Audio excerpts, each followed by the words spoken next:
Not just the survivors of the destroyed buildings that have nowhere to go. Many people from neighboring buildings have also been left homeless. CBS 2's Sonia Rincon live now with that part of the story today. Sonia? Yeah, it's not just the people whose homes are gone. Neighbors whose homes were damaged are also evacuated for now. They need places to stay. They also need food, clothes, and information they can comfort their children with. As 1642 Park Avenue collapsed and burned, it violently shook 1652 next door. Aisha Wyatt's had just taken her kids to school. The ceiling and the wall started crumbling down. So I tried to walk to the door, try to run to the door to get out the apartment. I couldn't get out the apartment. I was stuck.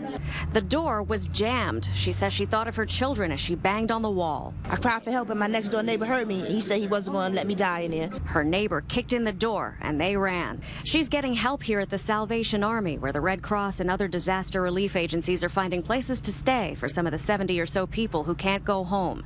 Mayor de Blasio urged everyone who needs help not to hesitate to ask. Anyone affected by this tragedy will be helped. Anyone, regardless of immigration status. Oscar Martinez needs shelter. He's got a wife and 4 kids and thinks it'll probably be too dangerous at their apartment for a while.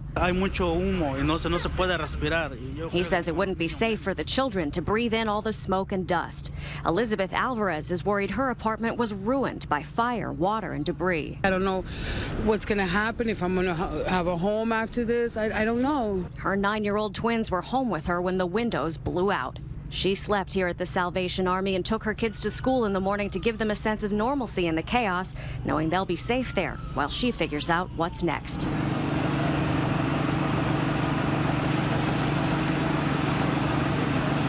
And many of the people who've been coming in and out of this Salvation Army today were too upset to talk about what they had gone through, and there are religious and mental health counselors here on hand to help them deal with what they saw and what they survived. We're told the busiest table here today was for housing assistance, and that this space will likely be used again as a shelter tonight for those who need it. Live at the Salvation Army in East Harlem, Sonia Rincon, CBS 2 News.